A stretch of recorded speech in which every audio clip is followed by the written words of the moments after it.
My mother left the children at my doorstep because I moved out from her. So I called the police. I am Ethan, a 22-year-old, and I left my parents' home when I turned 20 because living there was unbearable. They constantly favored my younger siblings, used me as unpaid help, and acted like everything I had was theirs too.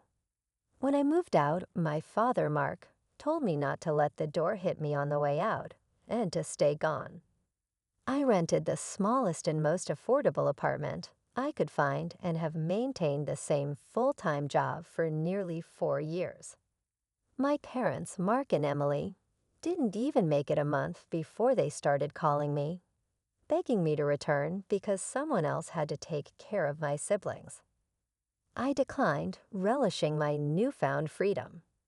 My father eventually demanded that I move back and pay them rent, insisting that family should come before personal freedom. I retorted that my life mattered too, and for once, I was living for myself. He responded with, "Let's see how long you last without us," and we didn't speak for months. I have no idea what he expected, but I managed just fine on my own. Over time, my family seemed to accept that I wasn't coming back on my knees, and we slowly started to mend our relationship. It was obvious they struggled with the fact that things were on my terms now, not theirs. They occasionally begged me to look after my youngest siblings, despite the two closest to my age being in their late teens. My parents didn't want to burden them with babysitting, which was hypocritical since they had always dumped it on me. When I pointed this out, they gaslighted me and then went silent for months. Yet again, they were the ones who eventually came back to ask for my help. Recently, I bought a used gaming console, though I could only afford one game, which was bundled with it. One Saturday, my mom showed up and asked me to watch my two youngest siblings for a while. She basically shoved them inside and left, leaving me with them all day in my small apartment. My mom didn't return until after 10 p.m., only because I called and demanded she come get the kids. She wasn't happy that I cut her fun short. I told her that unless she paid me, I wouldn't watch my siblings all day anymore, and that next time I wouldn't even open the door and would call the police if she left them outside. The next morning, I noticed my gaming console was missing, so I called my parents. As I suspected, one of my siblings had taken it.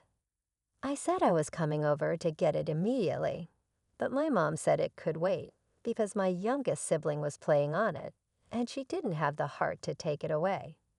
I insisted it was taken without my permission and that I was coming to get it. I rode my bike to their house as quickly as I could. When I arrived, my sibling was crying because the console's battery had died and they didn't have the charger.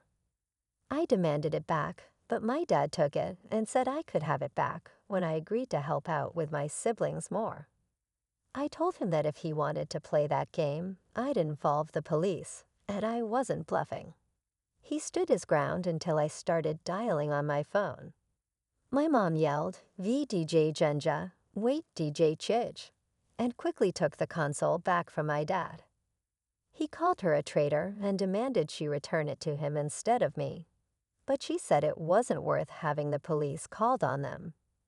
Before leaving, I told them that if this happened again, I wouldn't hesitate to call the authorities. If anything like this ever happened again, I'd be calling the police first, and if they wanted a gaming console for my siblings so badly, they could buy their own. My dad, Mark, yelled that I couldn't disrespect him like that. I countered by saying that even though I'm an adult, he's never bothered to show an ounce of respect to me, and I'd had enough. Then I walked out with him yelling at me to come back and face him right now. It's back to silence from them. My mom, Emily, texted me once, begging me to still watch my siblings.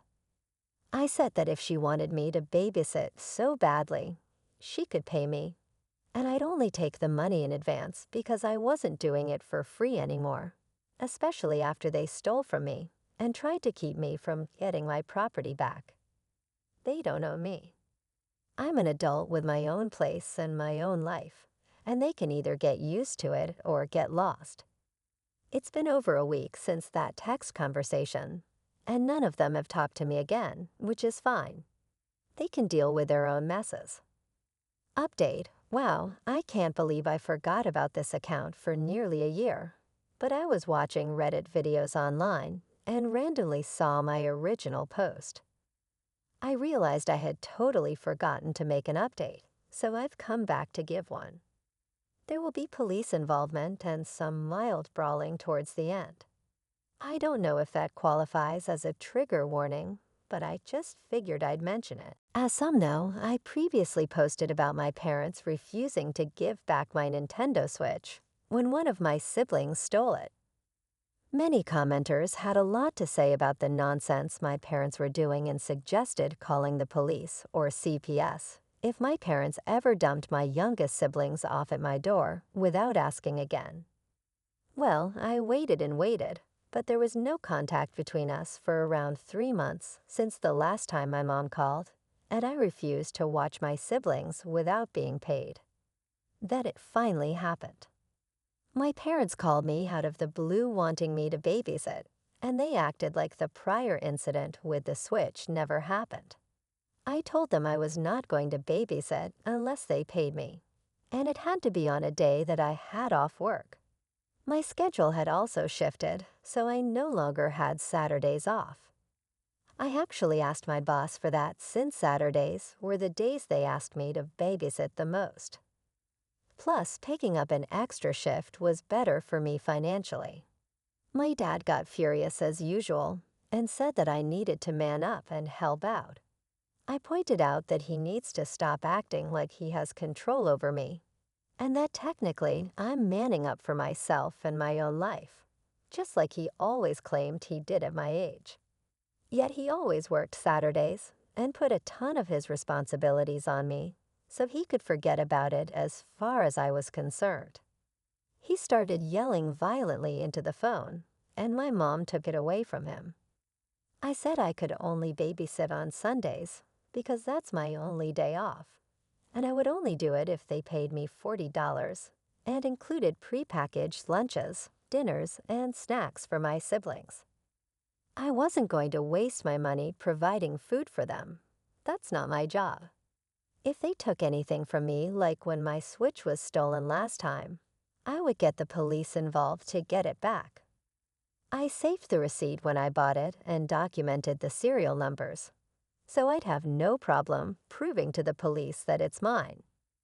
My mom's angry side kicked in, and she started swearing like a sailor who just broke a tooth at me. I let her have her rant while pretty much ignoring the phone until she realized I wasn't responding and started demanding I say something. So I said that she and my dad had my conditions: Sundays only, $40, and prepackaged food, or they could forget about it. There was a moment of stunned silence on the other end of the line. Then my mom went off on me again, saying that my younger siblings, who are 13 and 16, had to step up to help because I wasn't around anymore, and they needed a break. I laughed and said, "Oh, like how you guys gave me breaks, like never." My mom tried to argue that it was different because I was the oldest child. I told her it wasn't different at all. They had parentified me, and I missed out on a lot of my childhood because of it. Now I'm living my own life without them, and it's hypocritical of them to act like I should step up again when I'm no longer living there. They have 2 teenagers in the house who can do everything I used to do. My mom shifted into victim mode, saying that my teenage siblings were rebelling and not listening to them. I told her that their problems weren't my problem. They needed to find alternative childcare because I was too busy living my life.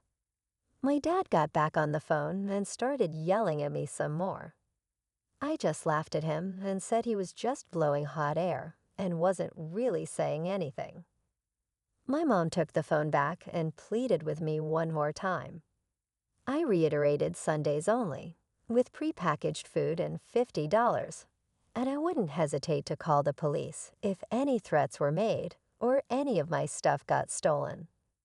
I heard my parents start loudly yelling back and forth at each other over what to do, so I said they could work it out and get back to me later. Then I hung up. It was back to radio silence for a while. Then one Saturday morning a few weeks later, I was getting ready for work when there was a sudden loud and fast knock at my door, the kind where you know they're doing it with both hands. My mom's done that for years as her knocking trademark to let me know she was there, and she knows I know the sound of it very well. The knocking was followed by what sounded like someone loudly running down the corridor. I listened through the door and could hear my two youngest siblings bickering with each other and tapping on the door themselves. My mother had just left them outside the door and ran. Because of all the warnings I got in my last post, I had a simple plan for this. I just opened my window, climbed out, and walked away. My apartment is at ground level, and I can climb out of the window easily by just pulling the screen out. I called one of my neighbors, who lives a few doors down. She's a sweet old lady who likes kids, and I gave her the rundown. She's known about my situation with my narcissistic parents for a while now and called the police for me to tell them that there were two kids left abandoned in the hall after their mother knocked on a door and took off. Suffice it to say, the police came and picked up my siblings. My parents called me later and were furious. I pretended to be clueless and asked what they were so mad about. My mom fully admitted that she left my two youngest siblings at my door for me to babysit and then ran. I asked if she just left them there without anyone answering the door, explaining that I was already out since I had to work on Saturdays. My mom got really quiet for a few seconds, then yelled, "How the hell was I supposed to know that?" I countered that this was all her fault and that she literally abandoned her kids at my door in the hopes that maybe I was home on a day. I'd already told her several times I worked. She was trying to force me to skip a shift by giving me no choice but to watch them. She started making excuses, but I told her what she did was inexcusable and immature.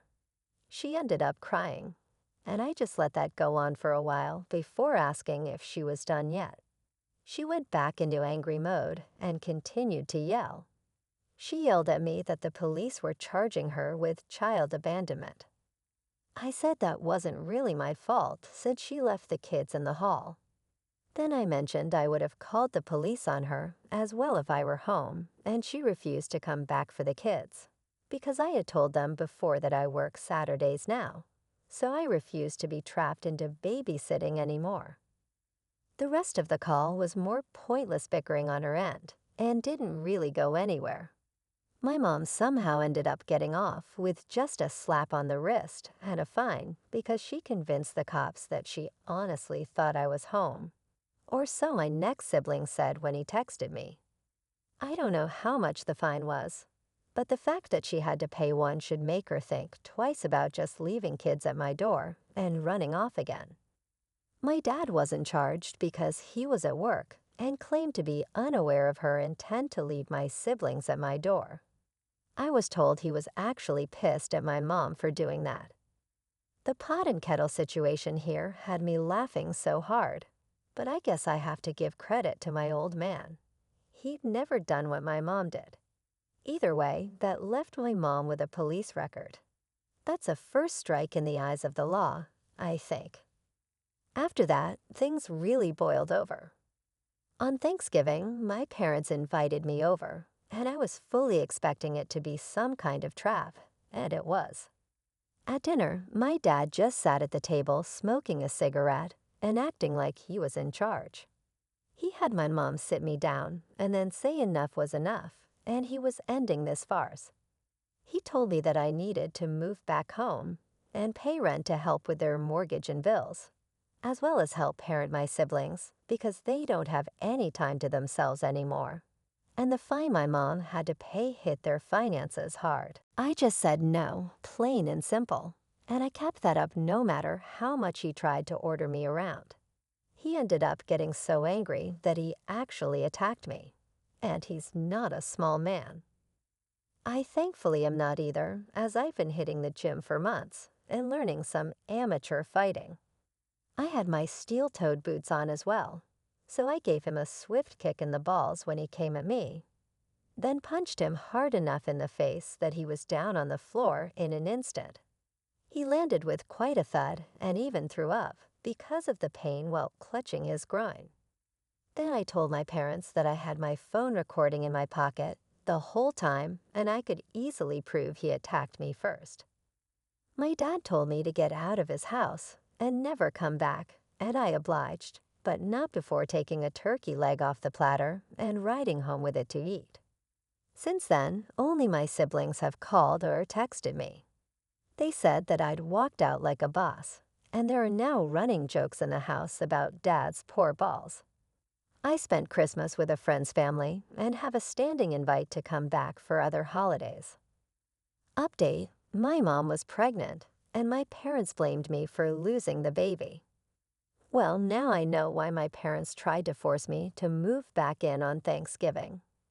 My mom was pregnant with child number 6, and I only recently found out. To start things off, one of my siblings found my Reddit account not too long after my last post and showed it to our parents, who in turn showed up at my apartment, screaming at me about how I had set them up to get my mom arrested and made the world think they were bad parents. Well, they are.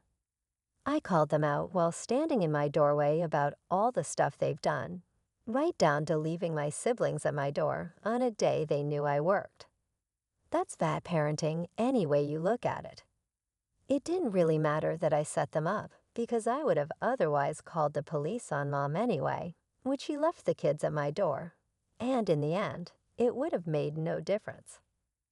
My dad looked like he was ready to raise a fist to me, and I said that action alone proved me right, that they are terrible parents. Then he stated that if he tried to hit me, it would turn out like last time, and I don't think his balls could take another hit from my boots. And yes, I was wearing them. Dad seemed to wince and clench his legs together at the thought of what I did to him last time, so he ended up leaving and dragging my mom out by the hand. He yelled back before leaving the hallway that he expected me to pay them back for the fine they had to pay for child abandonment since it was all my fault. I told them to get lost and that I didn't owe them anything. They didn't say anything back. It was just recently that I got some very bad news.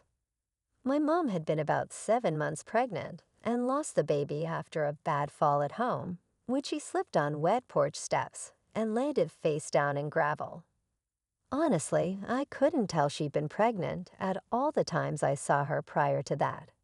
She's a bit on the heavier side and has always been clumsy but not fat, just enough that you really couldn't tell if she was pregnant or not. It is sad, and this was her first miscarriage, so she really wanted someone to blame, and that someone had to be me in her eyes because I destroyed the family by not helping and by costing them so much money. She and Dad showed up at my apartment again with her on crutches, just to say it was all my fault she lost the baby because I refused to come home and help when they needed me. It turned into a pretty big argument. I called them out on how they were just looking for free childcare and trying to blame me for something that's not my fault.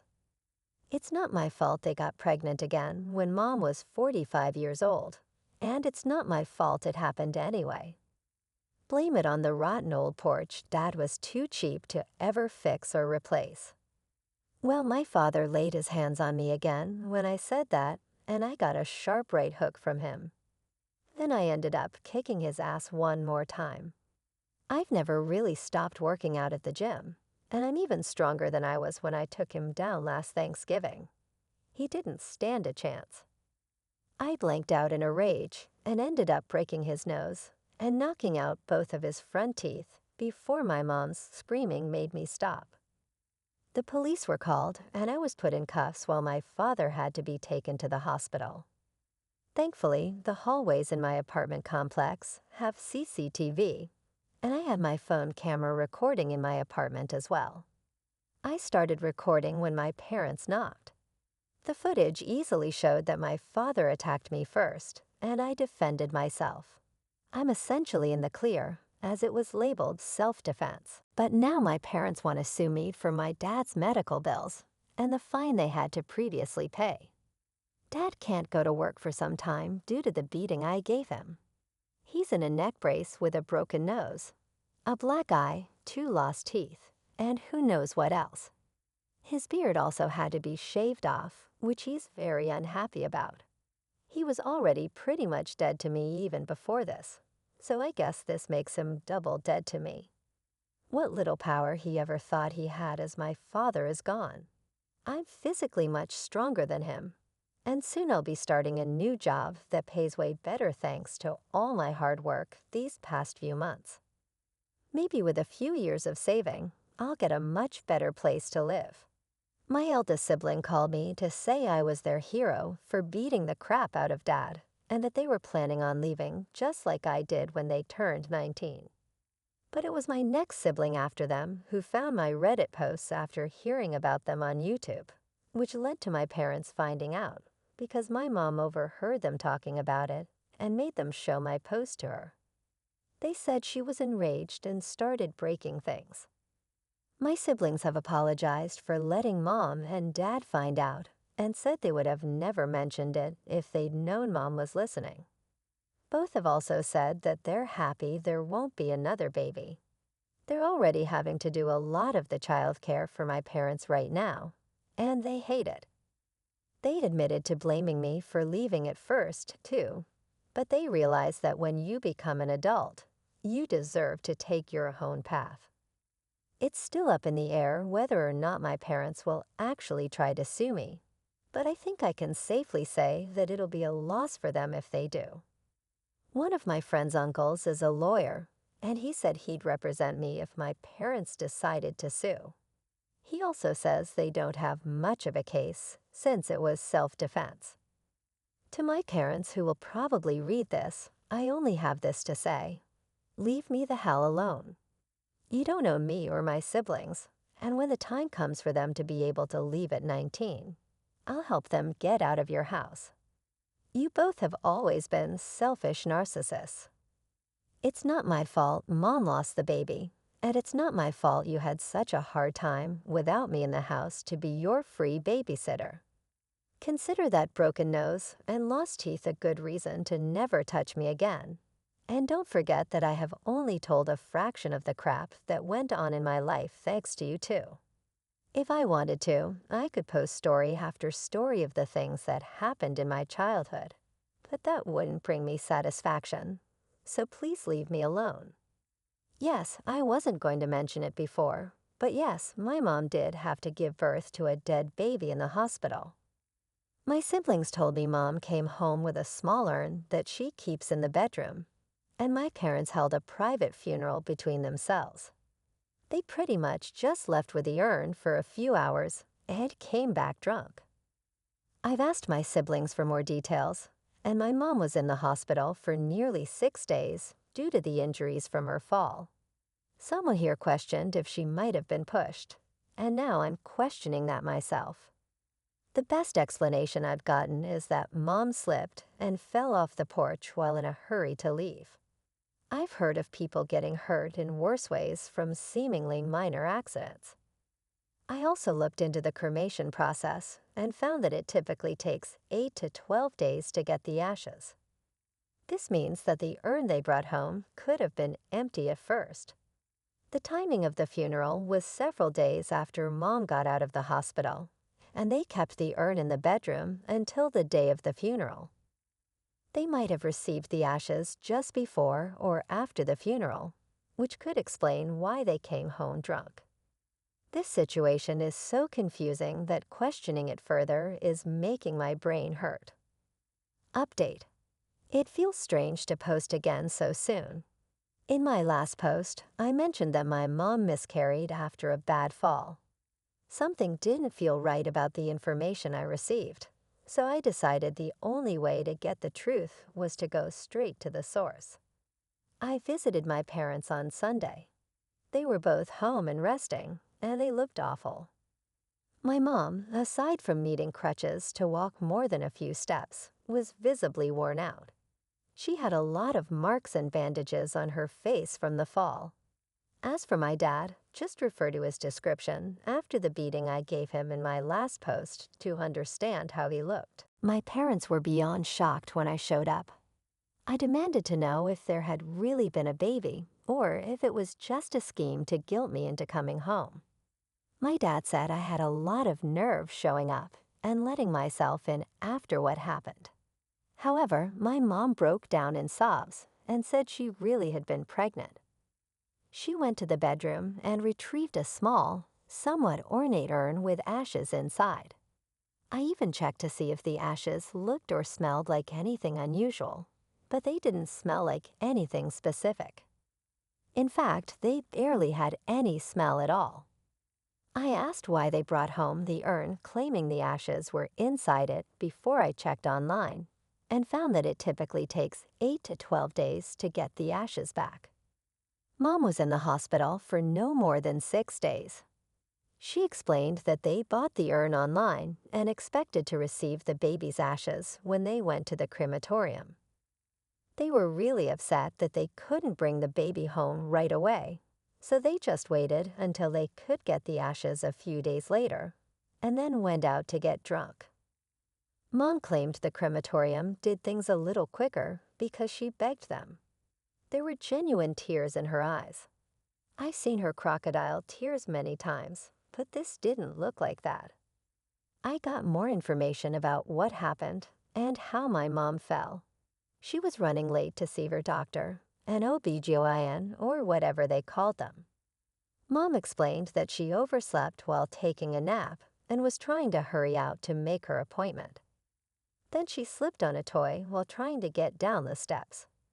The guardrails for the porch had rotted and broken off like 3 years ago, and Dad never fixed or replaced them. So my mom had nothing to grab onto in order to stop her. Down she went, right off the porch, landing face and belly first into the ground. She even showed me marks all over her stomach from where she landed. She told me the baby would have been another boy. I've got 2 brothers and 2 sisters, and there would have been 1 more brother. Then Mom told me that a doctor warned her against ever trying to have another baby because her body might not be able to handle it again due to her age and prior injuries. I kind of figured that was the case after some people messaged me about it, but it didn't make it any easier to hear in person. Finally, I asked the big question, why did she blame me? Mom started to say that the day they showed up at my apartment was just really, really bad or something like that. But Dad finally spoke up and interrupted her. He yelled that it's all my fault. If I'd done like he said and moved back home at Thanksgiving, then I would have been there to help. And now a baby is dead because of me. I yelled at him, saying that if he'd actually bothered to fix the damn porch, then Mom might not have ever fallen, and that's on him. Plus, he didn't even bother to tell me Mom was pregnant back at Thanksgiving. Not that it would have changed anything. We continued yelling at each other, and rather than siding with anyone, my mom just left the room crying. My dad looked like a lit match from how red he was, and he brandished his old hunting knife at me while yelling to get out of his house. As I was leaving, he said I was no longer his son. I told him that I hadn't seen him as a father in years because he was always a terrible dad. But before I went out the door, I said to him that I'd be filing for a restraining order, and if he ever lays a hand on my siblings like he tried to do with me, the next time he'll be dealing with the police, lose more than a couple of teeth. And I won't hesitate to call the police or CPS if he tries the same crap with my siblings as he did with me. He yelled plenty of insults at me from the front door, like, "You son of a." I said back that that was an insult to Mom, and he got red in the face again. Then I gave him a 1-finger salute before riding away on my mountain bike. So yeah, I guess that's as good of an answer as I have for anyone. If this isn't the truth, then I don't know what is. But does it matter anymore? I'm filing for a restraining order as soon as I can, and I'll be looking to move apartments after I start bringing in money from my new job. I don't know if I'll feel like updating again after this. I'm just going to be depressed remembering all this. So I think I may be done here unless my parents decide to do something bad to my siblings. Hopefully, I've gotten my point across to them. I've already beaten Dad up twice, and he still looked somewhat afraid of me while clutching that knife. It felt like he was looking at a monster.